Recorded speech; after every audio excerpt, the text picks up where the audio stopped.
Rabbi इश्रह ली सदरी व यस्सिर ली अमरी वहलुल उक़दतम मिन लिसानी यफ़क़हू क़ौली। अस्सलाम वालेकुम माय डियर स्टूडेंट्स। आज का टॉपिक ऑफ डिस्कशन है बोन। बोन क्या है, आइए पहले हम बोन को डिफ़ाइन करते हैं। Bone is a hard connective tissue. हमारी बॉडी की वो टिश्यूज़ जो हार्ड और रिजिड होती हैं और हमें सपोर्ट प्रोवाइड करती हैं हमारे स्केलेटल सिस्टम में, in hard rigid connective tissue को बोन्स कहते हैं। और साइंटिफिक स्टडी ऑफ बोन्स को ऑस्टियोलॉजी कहा जाता है। तो माय डियर स्टूडेंट्स, ये आपके सामने डायग्राम में एक लॉन्गिट्यूडनल सेक्शन है एक लॉन्ग बोन का। इस लॉन्ग बोन के इर्द गिर्द जो है कनेक्टिव टिश्यू की वो लेयर, कनेक्टिव टिश्यू की वो शीथ जो बोन को प्रोटेक्ट करती है, जिसको ये ग्रीन कलर से मार्क किया जा रहा है। इस प्रोटेक्टिव शीथ को माय डियर स्टूडेंट्स पेरिओस्टियम कहते हैं। पेरी बोले तो सराउंड करना, एनक्लोज करना। ऑस्टियम निकला है बोन से, ओस्टियस से। ग्रीक वर्ड जो है ओस्टियस जो है वो बोन को कहते हैं। यही वजह है कि बोन्स की स्टडी को ऑस्टियोलॉजी कहते हैं। तो माय डियर स्टूडेंट्स, एक टिपिकल लॉन्ग बोन का ये सेक्शन कटा हुआ है, ये लॉन्गिट्यूडनल व्यू है उसका। इसका जो मेन पार्ट है ये वाला, this is called shaft of the bone, shaft of the bone. और ये जो एंड्स होते हैं बोन के, इन बोन्स के एंड्स को एपिफिसिस कहते हैं। तो एपिफिसिस जो हैं वो एंड्स हैं जहाँ पे बोन की ग्रोथ प्लेट्स होती हैं। जब बोन्स डेवलप करी होती हैं तो एपिफिजियल प्लेट्स जो हैं ग्रो करके my dear students growth hormone की मदद से हमारी बोन्स को लॉन्ग बनाती हैं। तो ये एक डेवलप्ड लॉन्ग बोन है, ये उसके एपिफिजियल एंड हैं और ये शेफ्ट है। और शेफ्ट और एपिफिजियल एंड के दरमियान जो स्ट्रक्चर होती है that is called diaphysis.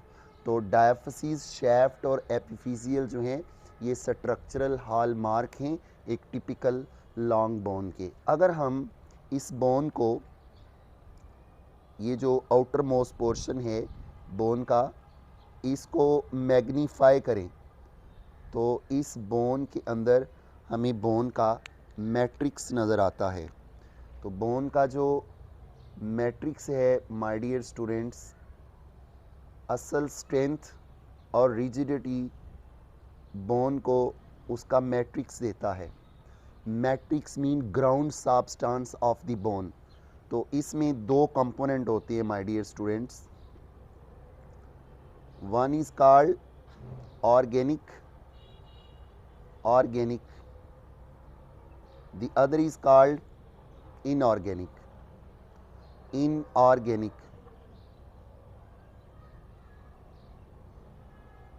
Organic component जो है इसमें मेन आती हैं कोलेजन प्रोटीन्स, कोलेजन फाइबर्स होते हैं, कोलेजन फाइबर्स। जबकि इनऑर्गेनिक कंपोनेंट में कैल्शियम और फास्फेट की क्रिस्टल्स बनी होती हैं और इन्हीं कैल्शियम और फास्फेट की क्रिस्टल से जो साल्ट बनता है बोन मैट्रिक्स में उसको हाइड्रोक्सी एपाटाइट कहते हैं। Hydroxy apatite. तो हाइड्रोक्सी एपाटाइट मेन मिनरल है, मेन साल्ट है जो मैट्रिक्स को हार्ड बनाता है। तो keep it remember my dear student, किसी बोन को और किसी बोन के मैट्रिक्स में जो फ्लेक्सिबिलिटी है टू सम एक्सटेंट ये कॉन्फर करती हैं कोलेजन फाइबर्स। अगर किसी बोन से कोलेजन फाइबर्स को रिमूव कर दिया जाए तो वो बोन बड़ी ब्रिटल हो जाती है। तो बोन को रिजिड और येट फ्लेक्सिबल बनाने में किन का रोल है? कोलेजन फाइबर्स का। और इसी तरह जो हाइड्रोक्सी एपाटाइट है जो मेन साल्ट है बोन के मैट्रिक्स का, ये बोन को हार्ड और रिजिड बनाता है। अगर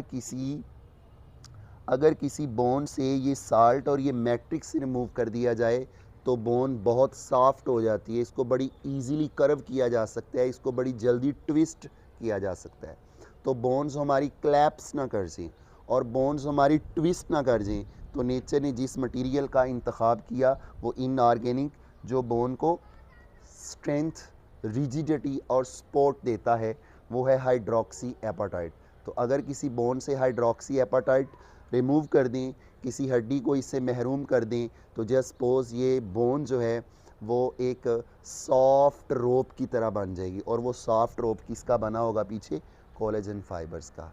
तो इसको मैं एक एग्जांपल से एक्सप्लेन करने लगा हूँ। माय डियर स्टूडेंट, जब हम डिफरेंट इंफ्रास्ट्रक्चर्स बिल्ड कर रहे होते हैं तो उसमें हम कंक्रीट का और आयरन के रॉड्स का इस्तेमाल करते हैं।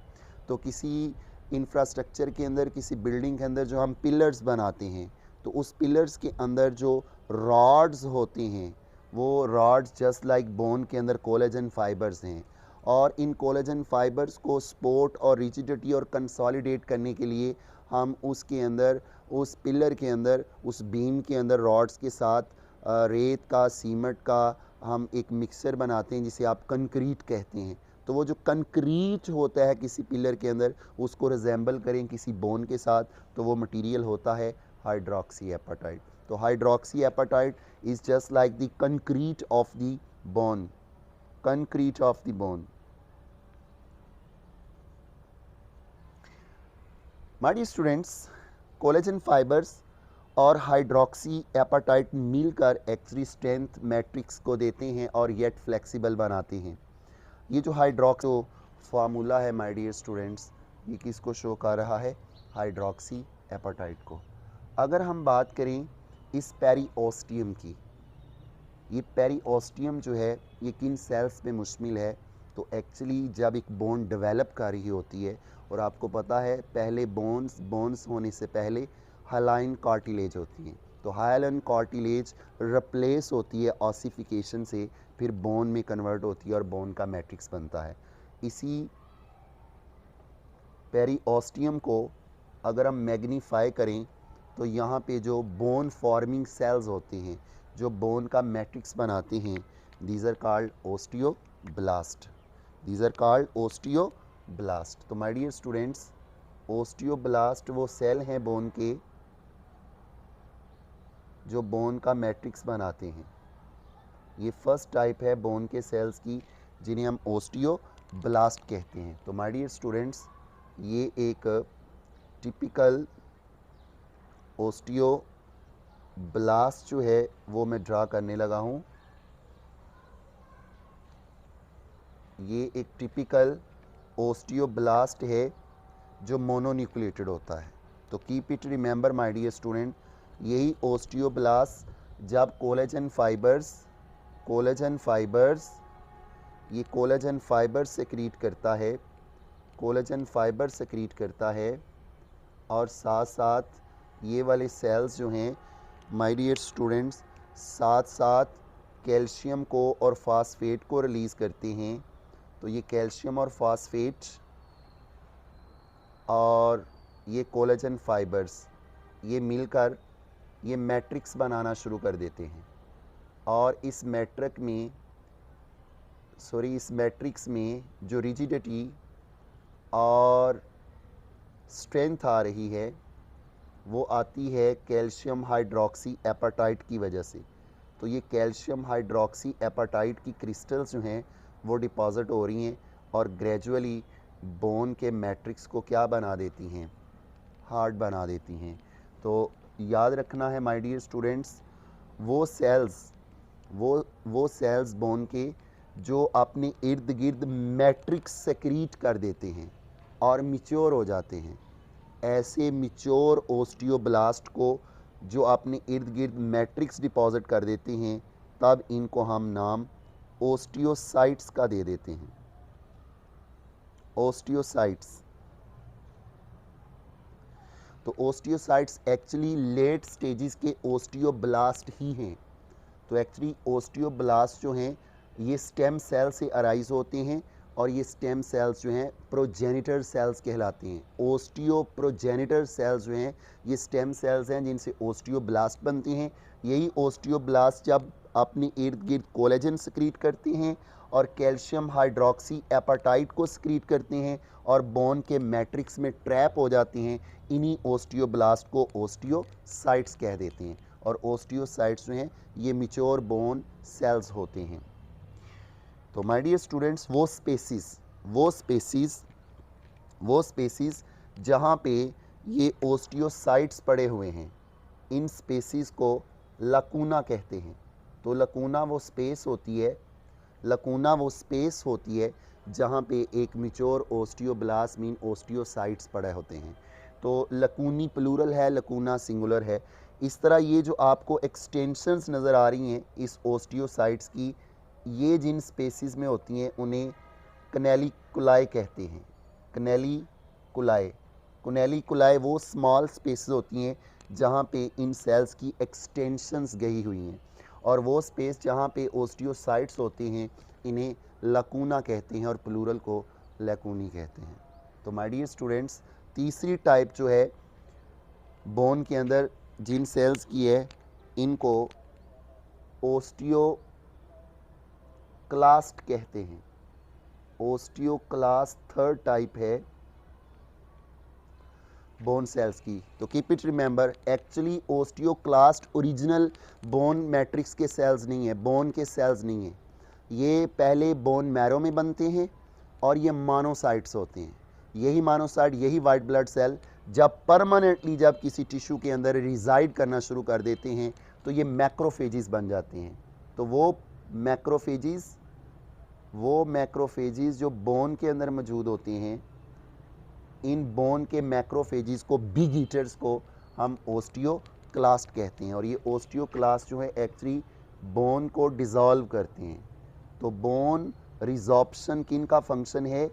बोन रिजॉर्प्शन जो है ओस्टियोक्लास्ट करते हैं। तो ओस्टियोक्लास्ट के जो लाइसोसोमल एंजाइम्स हैं और जो डिफरेंट एसिड्स हैं वो अमॉर्फस शेप की जो बोन होती है, जो एक्स्ट्रा बोन होती है, ड्यूरिंग रिपेयरिंग और रिपेयरिंग के बाद उसको क्लीव करते हैं। तो माय डियर स्टूडेंट्स, ये ओस्टियोक्लास्ट ही हैं जो कार्टिलेज को ब्रेक करके एक्चुअली बोन के मैट्रिक्स की तरफ उस कार्टिलेज को लेकर जाते हैं। तो ये एक टिपिकल माय डियर स्टूडेंट्स जो है, ये एक टिपिकल सेल दिखाया हुआ है जिसे हम ओस्टियोक्लास्ट कहते हैं। और ये ओस्टियोक्लास्ट जो हैं ये मल्टी न्यूक्लिएटेड होते हैं। और ये वाले जो सेल्स हैं ये एक्चुअली बोन को डिज़ोल्व करते हैं। तो बोन डिज़ोल्विंग सेल्स जो हैं ये अपने एंजाइम सेक्रीट करते हैं, लाइसोसोमल एंजाइम और डिफरेंट एसिड्स, और बोन्स को ये आस्ता आस्ता डिज़ोल्व करते हैं। तो जो बोन की रिजॉर्प्शन होती है और कैल्शियम और फास्फेट रिलीज़ होते हैं ब्लड के अंदर, होम्योस्टेसिस इन मिनरल्स का मेंटेन करना हो तो ओस्टियोक्लास्ट जो है वो रोल प्ले करते हैं। लास्ट पे मैं बात करूँगा, एक टिपिकल लॉन्ग बोन के दो पोर्शन होते हैं। जो आउटर मोस्ट पोर्शन होता है जो हार्ड और शेल लाइक होता है, that is called compact bone. तो ये एक्चुअली कम्पैक्ट बोन है जो शेल है, और इसका वो पोर्शन जो एंड्स पे है और पोरस होता है और जहाँ पे ब्लड वेसल्स होती हैं, वो पोर्शन जो पोरस है, वो हिस्सा बोन का जो पोरस होता है और सॉफ्ट होता है और स्पॉन्ज लाइक होता है, इस पोर्शन को माय डियर स्टूडेंट्स जो है स्पॉन्जी बोन कहते हैं। तो स्पॉन्जी बोन के अंदर ब्लड वेसल्स मौजूद होती हैं और यहाँ पे मेडुलरी कैविटी होती है जिसके अंदर बोन मैरो होता है। जो हार्ड और कम्पैक्ट पोर्शन होता है, जो शेल होता है किसी लॉन्ग बोन का, वो उसकी कम्पैक्ट बोन होती है। तो कम्पैक्ट बोन और स्पॉन्जी बोन ये दो फॉर्म होती हैं एक बोन की। तो it's all about briefly bone, it's types of cells and the brief